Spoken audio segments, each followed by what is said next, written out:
Hey guys, it's Fake Some Advice. Today I'm going to do a test. You saw my brewery, you saw that clean room, and I had 10 gallons of hef, and then I have 10 gallons of IPA. The hef is in a keg now, about 2 weeks, maybe 3 away from being ready. The IPA is dry hopping for about another week, and then it'll go into a keg. So I figured, you know what? I've never brewed Coopers, and you know, I've heard about it. Everybody, well, no, some people seem happy. Some people seem very unhappy and offended that it exists. I have no idea how I feel, so I'm going to find out. I went out and bought Cooper's Real Ale, and I'm going to brew it and see what I think. So let me tell you a little bit about my process. I use about 20 to 25 pounds of grain in my mash. It yields 10 gallons of wort. I usually use WLP yeast, sometimes Y yeast, depending. And, you know, I ferment. Half goes in keg, half goes in bottles, and gets carbonated with dextrose. And that's my normal process. So this is going to be a little bit different for me, but I'm just interested to see, you know, what happens. So it comes with yeast. Doesn't say what it is. It just, you know, it's Cooper's yeast, brewing yeast. Some people obviously have said terrible things about this yeast. I'm going to find out what I think. The Real Ale actually has an expiration date, that is, of August 14th, which is about a month away. I've really never used liquid malt extract, so I don't know. I only use dry malt extract for my yeast starters, so I have no idea. You know, I've never really done a lot of reading on it. So what I'm going to do is I'm going to boil a couple gallons of water. I'm going to add this, and I'm going to add light Bryce dry malt extract, a kilogram of that to this can. Well, you know, with this can to the boiling water. Put it in a carboy, and I'm going to add cool water till it's about 68. I'm going to keep it at 68 the entire week, however long it takes to come down to final gravity. And I'm going to put it in a keg, and I'm going to taste it along with my other beers that I have brewing for you, and see what I get. Alright, I got my gallon of water, oil kettle, ready to go. Oh no, yeah. I think it's funny that somebody told Take Some Advice that you couldn't do 5-gallon batches on the stovetop. I always did it that way until I bought a turkey fryer. Works fine. Alright, well, it smells more malty than I expected. I will say, I mean, I do have, not strong, but it's got a malty smell. There it is, Cooper's Real Ale, the can opened.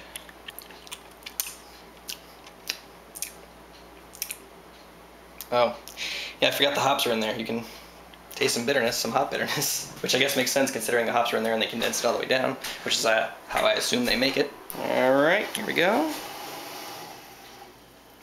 Now I'm going to stir. I got 2 hands here.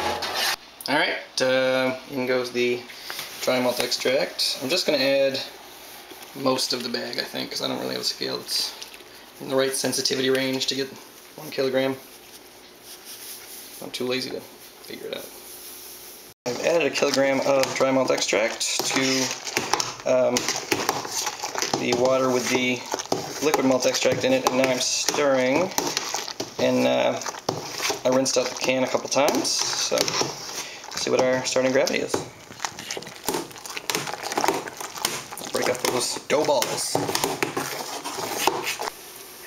We got a little bit of a rolling boil. We're going to let this go for about 5-10 minutes, and then we'll start adding our cool water. Looks like we're about to have a rolling boil over, actually. There's that head, guys. I found that head on that Cooper's. Probably get some lacing, too. No boilovers today. I hate boilovers. They do things like that. Alright, we're about good here. 3 minutes. Just gonna shut this off. Nice little sparge there. I have a sanitized floating thermometer. I'm just gonna drop it on in. That way I'll be able to tell when it comes to the right temperature that I can feel comfortable adding it to a glass carboy. Alright, so there's the real ale. I lost a little bit, had a little accident, so, you know, some on the floor, but just a little bit. So, interested to see how my starting gravity is. Color of iced tea, actually. I mean, almost spot on, like Lipton iced tea.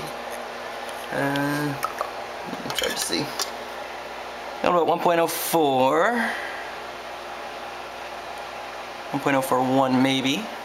Let's see if we have to correct. Got a little thermometer right on here. Yeah, we're at 90, 1.04, so 1.044. 1.044 starting gravity. A little bit low for what I usually do, but I usually do like IPAs and stuff. It's 1.05 to 1.06. Now, smells like wort. Yeah, it is missing. I mean, I can see how it's, you know, if you brew all grain, there's a smell, like a fresh type smell that I'm not really getting here. But I mean, it smells like wort anyway.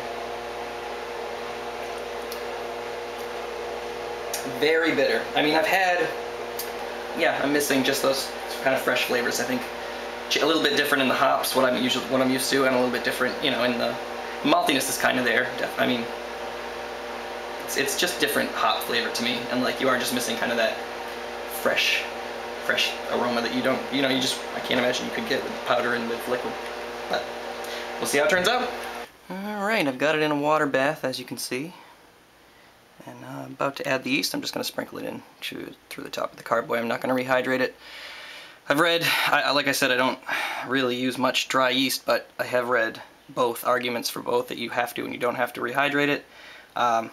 So I'm going to try not rehydrating it. I have done it. I have used one time, I have used dry yeast, and I did rehydrate it. So I'm going to try this time without rehydrating it. We'll see. I can't imagine it's going to make much of a difference. So in goes the yeast. Yeast is right there in the middle. Gonna give it a little shaky. And yeah, yeast will do its own thing now. Alright, we'll see what happens. It was easy to brew, that's for sure. Compared. Well, there you have it. It has been about 18 hours.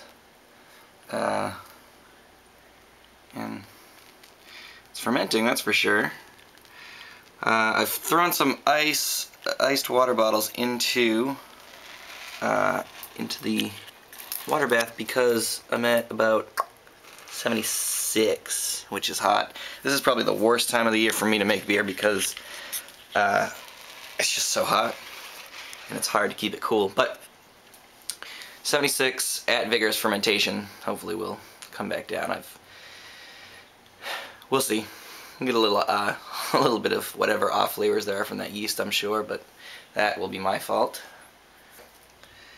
It's gonna be fun to clean the carboy, per usual, but no blow off. I'm trying to avoid cleaning a blow off tube because I am lazy. I'm gonna try to get it back down to about 70, 68 if I can today with these ice water bottles, which do work pretty well. But little tip that I found out, at least for me, is this thermometer, stick-on thermometer they have on the bottom is the one that usually sits under the water and is now completely useless. They're all just gray squares, so I stuck another one up here, which is good because I'm sure it's cooler at the bottom than the top, and I'd rather know where what's too hot. So 76 right now, 74, 76, 68 is my target temperature.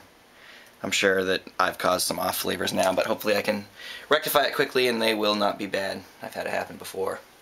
It can go either way. We will see.